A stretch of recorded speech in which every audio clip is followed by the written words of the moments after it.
ओम नमः शिवाय। आज हम पाठ 3 और 4 पढ़ेंगे। हम पढ़ रहे थे विंदेश्वर संहिता, जिसका पहला और दूसरा अध्याय हम खत्म कर चुके हैं। अब हम तीसरा और चौथा अध्याय आज शुरू कर रहे हैं। साध्य साधन आदि का विचार तथा श्रवण, कीर्तन और मनन, इन 3 साधनों की श्रेष्ठता का प्रतिपादन। व्यास जी कहते हैं, सूत जी का यह वचन सुनकर वे सब महर्षि बोले, अब आप हमें वेदांत सार सर्वस्वरूप अद्भुत शिव पुराण की कथा सुनाइए।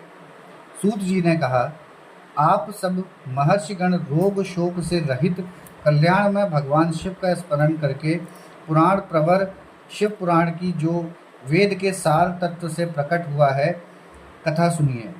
शिव पुराण में भक्ति, ज्ञान और वैराग्य, इन तीनों का प्रीतिपूर्वक गान किया गया है और वेदांत वेद्य सदुस्त का विशेष रूप से वर्णन है।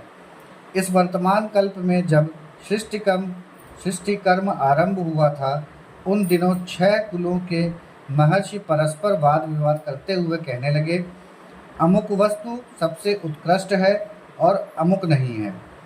उनके इस विवाद ने अत्यंत महान रूप धारण कर लिया।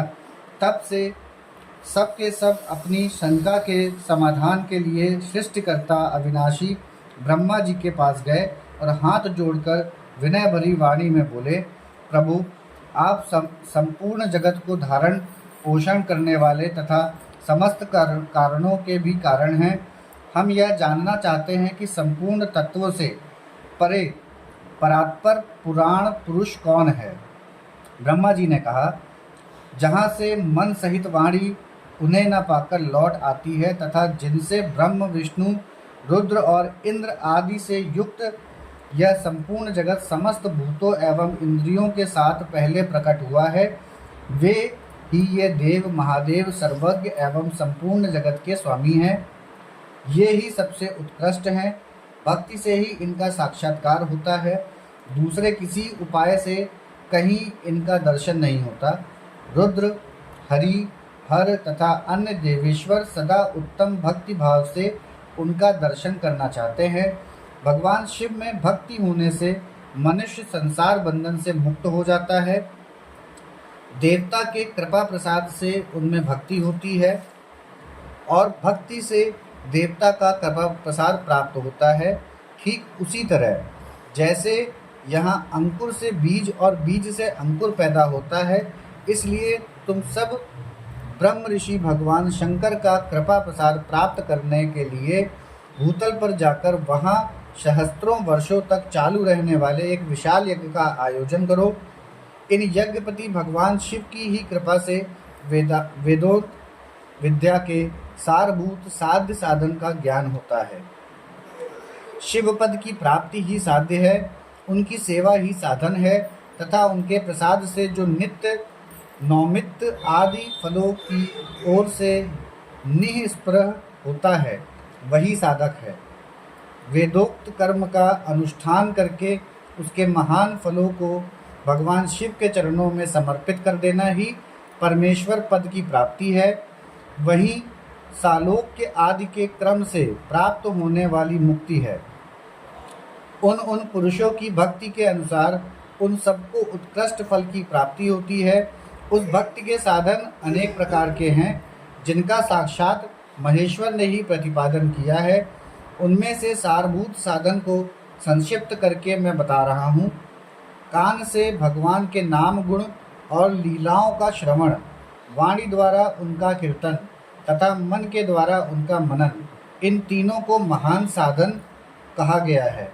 तात्पर्य यह कि महेश्वर का श्रवण, कीर्तन और मनन करना चाहिए।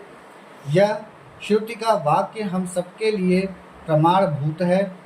इसी साधन से संपूर्ण मनोरथों की सिद्धि में लगे हुए आप लोग परम साध्य को प्राप्त हों। लोग प्रत्यक्ष वस्तु को आँख से देखकर उसमें प्रवक्त होते हैं, परंतु जिस वस्तु का कहीं भी प्रत्यक्ष दर्शन नहीं होता, उसे श्रवण इंद्रियों द्वारा जान सुनकर मनुष्य उसकी प्राप्ति के लिए चेष्टा करता है। अतः पहला साधन श्रवण ही है। उसके द्वारा गुरु के मुख से तत्व को सुनकर श्रेष्ठ बुद्धि वाला विद्वान पुरुष अन्य साधन कीर्तन एवं मन की सिद्धि करे। क्रमशः मन नप पर्यंत इस साधन की अच्छी तरह साधना कर लेने पर उसके द्वारा सालोक के आदि के क्रम से धीरे धीरे भगवान शिव का संयोग प्राप्त होता है। पहले सारे अंगों के रोग नष्ट हो जाते हैं, फिर सब प्रकार का लौकिक आनंद भी विलीन हो जाता है। भगवान शंकर की पूजा उनके नामों के जप तथा उनके गुण रूप विलास और नामों का युक्ति परायण चित्त के द्वारा जो निरंतर परिशोधन या चिंतन होता है, उसी को मनन कहा गया है। वह महेश्वर की कृपा दृष्टि से उपलब्ध होता है। उसे समस्त श्रेष्ठ साधनों में प्रधान या प्रमुख कहा गया है। सूत जी कहते हैं, मुनीश्वरों, इस साधन का महात्म्य बताने के प्रसंग में मैं आप लोगों के लिए एक प्राचीन वृतांत का वर्णन करूंगा। उसे ध्यान देकर आप सुने। पहले की बात है, पराशर मुनि के पुत्र मेरे गुरु व्यास देव जी सरस्वती नदी के सुंदर तट पर तपस्या कर रहे थे। एक दिन सूर्य तुल्य तेजस्वी विमान से यात्रा करते हुए भगवान सनंत कुमार अकस्मात वहां आ पहुंचे। उन्होंने मेरे गुरु को वहां देखा। वे ध्यान में मग्न थे। उससे जगने पर उन्होंने ब्रह्मपुत्र संत कुमार जी को अपने सामने उपस्थित देखा। देखकर वे बड़े वेग से उठे और उनके चरणों में प्रणाम करके मुनि ने उन्हें अर्घ्य दिया और देवताओं के बैठने योग्य आसन भी अर्पित किया। तब प्रसन्न हुए भगवान संत कुमार विनीत भाव से खड़े हुए और व्यास जी गंभीर वाणी में बोले, मुने, तुम सत्य वस्तु का चिंतन करो। वह सत्य पदार्थ भगवान शिव ही हैं, जो तुम्हारे साक्षात्कार के विषय होंगे। भगवान शंकर का श्रवण कीर्तन मनन यह तीन महत् साधन कहे गए हैं। ये तीनों ही वेद सम्मत हैं। पूर्व काल में मैं दूसरे दूसरे साधनों के संभ्रम में पड़कर घूमता घामता मंदार चल पर जा पहुंचा और वहां तपस्या करने लगा। तदंतर महेश्वर शिव की आज्ञा से भगवान नंदिकेश्वर वहां आए। उनकी मुझ पर बड़ी दया थी। वे सबके साक्षी तथा शिवगणों के स्वामी भगवान नंदिकेश्वर मुझे स्नेहपूर्वक मुक्ति का उत्तम साधन बताते हुए बोले, भगवान शंकर का श्रवण कीर्तन और मनन यह तीनों साधन वेद सम्मत हैं और मुक्ति के साक्षात कारण हैं। यह बात स्वयं भगवान शिव ने मुझसे कही है। अतः ब्राह्मण, तुम श्रवणादि तीनों साधनों का ही अनुष्ठान करो। व्यास जी से बारंबार ऐसा कहकर